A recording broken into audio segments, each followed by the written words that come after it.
Halo, Assalamualaikum warahmatullahi wabarakatuh. Materi yang akan dibahas kali ini mengenai kompleksitas algoritma.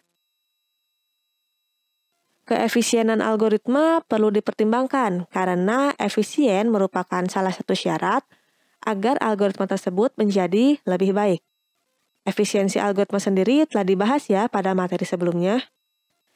Jadi, algoritma dikatakan efisien jika ruang memori yang digunakannya itu sedikit dan juga cepat dalam pemrosesannya. Yang dalam hal ini, waktu untuk pemrosesannya harus seminimal mungkin. Semua itu bergantung pada jumlah data atau ukuran masukan yang diproses. Jadi, semakin besar data yang diproses, maka akan semakin membutuhkan waktu proses dan ruang memori. Kita dapat mengetahui keefisienan algoritma dengan cara mengukurnya. Pada faktor ruang, kita akan mengukur kebutuhan atau kompleksitas ruang, yang simbolnya itu adalah Sn. Kompleksitas ruang ini mengukur jumlah memori yang digunakan oleh struktur data yang terdapat di dalam algoritma sebagai ukuran masukan. Jadi, seberapa besar memori yang dibutuhkan algoritma, terutama untuk masalah input dan output. Namun, untuk kompleksitas ruang ini tidak akan dibahas ya pada materi kali ini, mengingat ukuran memori ini semakin lama semakin luas dan berkembang. Namun, bukan berarti kompleksitas ruang ini tidak penting ya, harus tetap diperhatikan untuk meminimalisir kebutuhan ruangnya.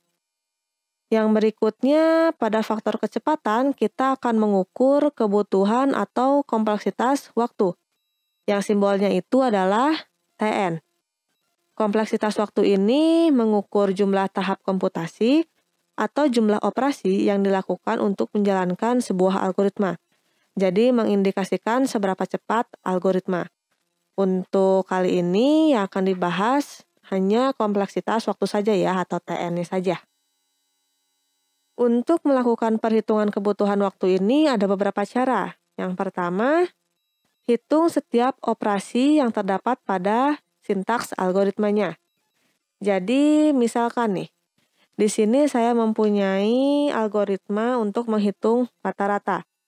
Misalkan terdapat suatu array, lalu kita akan hitung rata-ratanya dengan cara menjumlahkan setiap elemen array-nya dari data ke-1 hingga data terakhir. Nah, contohnya misalkan seperti ini.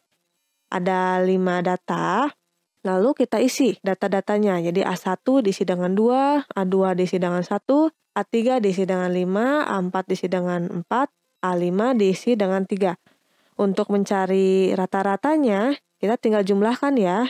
2 ditambah 1 ditambah 5 tambah 4 tambah 3. Dan dibagi jumlah datanya, yaitu ada 5.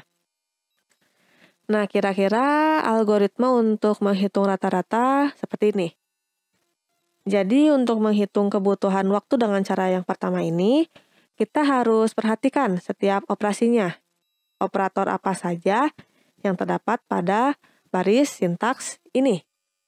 Jika dilihat, di sini ada operasi pengisian nilai, ya, assignment, dan operasi aritmatika, ada penjumlahan dan pembagian. Sekarang kita akan hitung untuk operasi pengisian nilainya terlebih dahulu.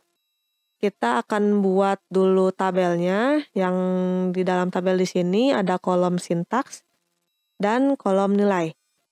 Pada algoritma ini, kita cari mana saja sintaks yang termasuk operasi pengisian nilai atau assignment.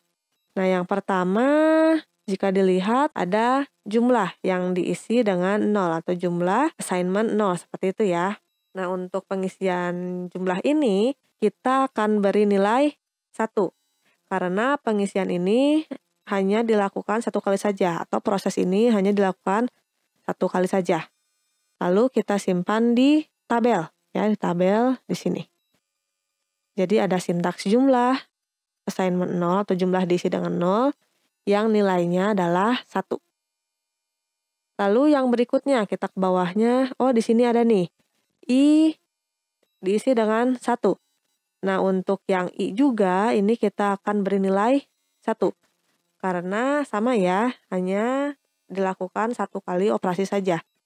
Kita simpan dalam tabel. Seperti ini. Lalu kita lihat lagi ya untuk operasi pengisian. Operasi pengisian yang berikutnya ada jumlah.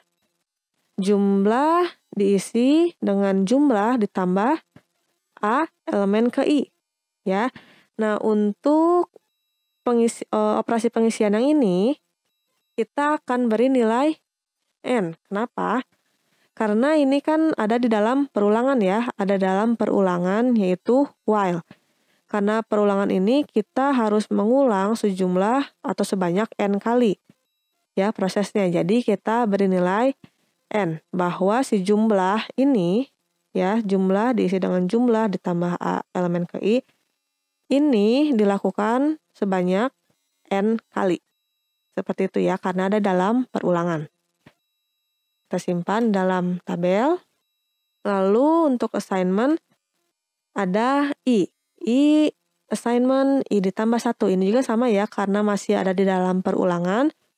Maka untuk nilainya itu adalah N. Masukkan ke dalam tabel. Dan yang terakhir ada rata-rata.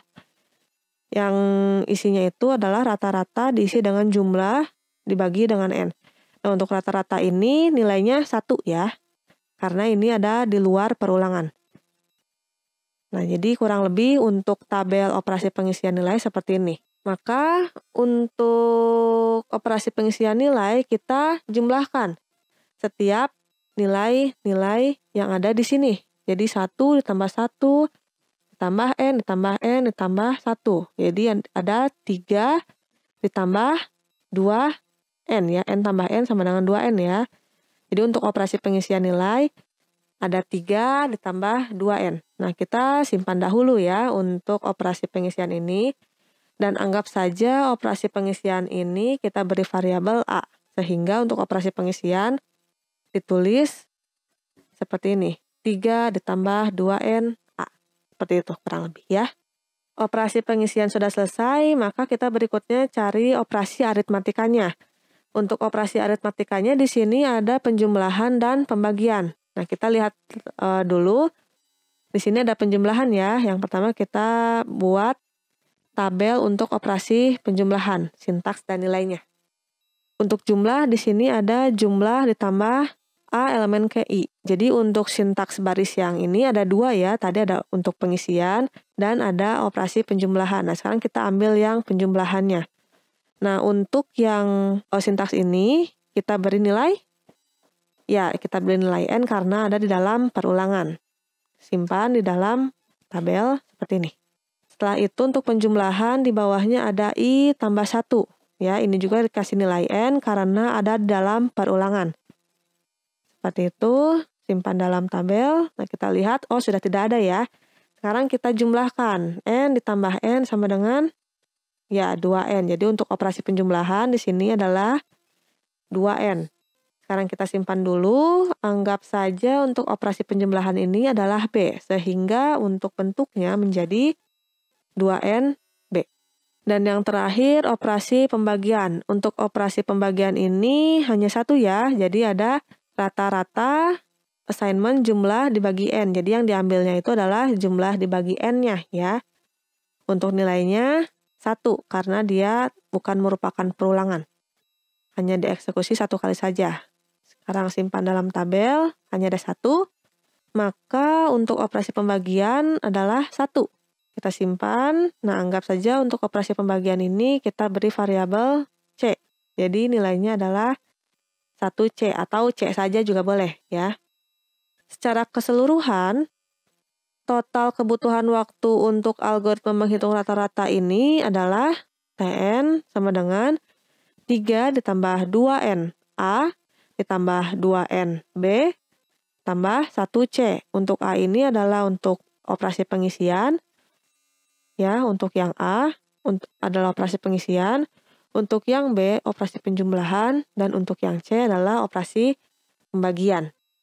Jadi, untuk cara yang pertama ini, kita harus menghitung setiap operasinya ya yang ada di dalam algoritma ini. Jadi di sini ada operasinya itu adalah operasi pengisian ataupun operasi aritmatikanya, entah itu penjumlahan, perkalian, pengurangan, atau yang lainnya. Seperti itu. Cara yang berikutnya adalah dengan cara menghitung operasi dasarnya saja. Jadi untuk cara yang ini kita analisis terlebih dahulu. Operasi apa yang mendasari algoritma tersebut? Atau operasi apa yang menjadi inti dari algoritma tersebut? Misalkan masih pada contoh menghitung rata-rata seperti ini, kita lihat nih dari algoritma ini mana operasi yang paling dasar atau operasi yang mendasari algoritma menghitung rata-rata ini. Ya. Kalau dilihat untuk operasi yang mendasari pada algoritma menghitung rata-rata di sini adalah penjumlahannya, karena dia harus dijumlahkan ya, berulang-ulang, harus dijumlahkan berulang-ulang, seperti itu. Maka kita bisa simpulkan untuk operasi yang mendasari algoritma menghitung rata-rata ini adalah penjumlahannya. Untuk penjumlahannya ini karena ada dalam perulangan kita beri nilai N. Nah, karena sudah dapat operasi dasarnya untuk menghitung rata-rata di sini, maka kita bisa langsung simpulkan. Total kebutuhan waktunya itu adalah N. Seperti itu. Misalkan contoh lain, di sini saya punya algoritma untuk mencari nilai yang terbesar. Di sini saya punya algoritmanya. Nah, sekarang kita cari nih, cari manakah operasi yang mendasari algoritma ini. Ya, karena di sini mencari nilai terbesar, maka operasi yang mendasarinya itu adalah perbandingan untuk manakah elemen yang terbesar. Seperti itu ya. Nah, jadi untuk nilainya kita lihat lagi nih. Ini untuk yang operasi mendasarinya ada dalam while. Berarti nilainya adalah N. Nah, ini untuk ilustrasinya. Jadi ada sejumlah data, ada 5 data. A1, A2, A3, A4, sampai A5. Dan diisi dengan nilai-nilainya. Nah, sekarang kita asumsikan untuk data yang terbesarnya itu atau nilai maksimalnya itu ada di data yang pertama atau A1, yaitu 2. Nah, lalu kita akan melakukan proses perbandingan. Untuk melakukan proses perbandingannya, kita akan melakukan perbandingan ke data ke A2 atau data kedua hingga data yang kelima. Berarti di sini kita melakukan perulangan perbandingan sebanyak 4 kali. Nah, jadi bisa disimpulkan nih, untuk perulangannya itu adalah N-1. Misalkan kita punya 5 data, berarti kita mengulangi sebanyak 4 kali.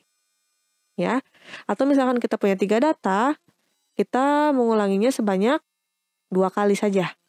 Ya, jadi untuk algoritma di sini, total kebutuhan waktunya itu adalah N-1. Jadi untuk menghitung kebutuhan waktu itu ada 2 ya. Ada yang menghitung setiap operasinya dan hitung operasi dasarnya saja. Untuk cara yang kedua ini merupakan alternatif dari cara yang pertama. Jika sintaks algoritma yang kita punya cukup panjang, jadi kita buat lebih singkat dengan cara menghitung operasi dasarnya saja. Lalu berikutnya di sini ada 3 macam kompleksitas waktu. Yang pertama ada Tmax N. Tmax ini adalah kompleksitas waktu untuk kasus yang terburuk. Jadi kita akan menghitung kebutuhan waktu maksimumnya. Untuk Tmax di sini biasa disebut dengan worst case. Lalu ada Tmin yang merupakan kompleksitas waktu untuk kasus terbaik. Atau kita akan mencari kebutuhan waktu minimumnya, yang biasa disebut Tmin ini adalah best case. Dan yang terakhir ada T rata-rata, jadi ini kebutuhan waktu rata-ratanya atau average case. Nah, misalkan saya punya contoh algoritma sequential search atau algoritma pencarian ya. Tadi sebelumnya ada 3 macam kompleksitas waktu ya, ada Tmin, Tmax, dan T rata-rata atau T average. Sekarang kita akan mencari terlebih dahulu Tmax-nya. Untuk Tmax di sini kebutuhan maksimum ya. Kebutuhan maksimum yang ada di algoritma, yang artinya jika pada kasus ini atau pada kasus pencarian ini datanya itu ditemukan di paling akhir. Ya. Data yang ditemukan paling akhir atau bahkan dia tidak ditemukan. Berarti akan dicari sejumlah N kali ya. Misalkan ada 5 data, berarti akan dicari sejumlah 5 kali. Atau misalkan ada 3 data, akan dicari sebanyak 3 kali, seperti itu ya.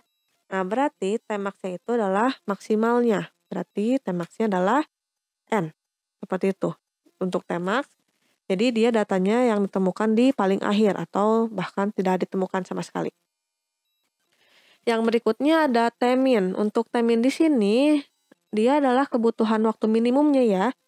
Jadi kalau misalkan pada masalah pencarian di sini datanya itu ditemukan di paling awal. Jadi ada di data yang ke-1. Maka untuk Tmin-nya itu adalah 1 ya. Jadi logikanya misalkan kita akan mencari data, langsung ketemu di data yang ke-1 ya. Jadi hanya melakukan 1 kali pencarian saja. Nah, untuk yang terakhir ada T-rata-rata. Ini kalau misalkan datanya itu terdapat di posisi tertentu, entah itu di posisi yang kedua, ketiga, atau keempat. Jadi posisinya ada di tengah-tengah, bukan di awal atau bukan di akhir. Nah, untuk T-average di sini, dia akan menambahkan setiap elemennya ya, dan dibagi jumlah elemen, sehingga untuk T-average setelah dilakukan proses matematika, didapatlah N plus 1 dibagi 2. Untuk yang berikutnya di sini ada algoritma menghitung rata-rata ya. Jadi pada algoritma di sini kita harus menghitung semua datanya ya. Jadi kalau misalkan kita punya data 3, maka harus dihitung sebanyak 3 kali. Atau misalkan kita punya datanya 5, berarti harus dihitung sebanyak 5 kali. Maka untuk kasus ini Tmin dan Tmax-nya itu yaitu sama ya, N. Karena kita harus menghitung sebanyak N kali ya. Mau tidak mau harus dihitung sejumlah data yang ada. Jadi kalau misalkan untuk kasus ini dia sama, Tmin dan Tmax-nya itu adalah N. Jadi kalau misalkan ada suatu kondisi, kita bisa tahu nih Tmin-nya berapa, Tmax-nya berapa. Nah, namun di sini tidak ada kondisinya ya. Di sini hanya lakukan perintah perulangan saja. Jadi untuk Tmin-nya dan Tmax-nya itu sama, yaitu sejumlah N. Kurang lebih seperti itu. Itu adalah pembahasan terakhir ya. Algoritma yang efisien itu harus memperhatikan kebutuhan ruang maupun kebutuhan waktu agar algoritma tersebut efisien dan semakin optimal. Kebutuhan waktu atau kompleksitas waktu dapat dicari dengan cara menghitung setiap operasinya ataupun dapat dengan cara menghitung hanya operasi dasarnya saja. Dan kita bisa menentukan berapa waktu minimum, maksimum, maupun waktu rata-ratanya. Paham ya sampai sini? Sekian untuk materi kali ini. Mohon maaf apabila ada kesalahan dalam penyampaian. Semoga ilmunya bermanfaat. Sampai jumpa pada materi berikutnya. Terima kasih. Wassalamualaikum warahmatullahi wabarakatuh.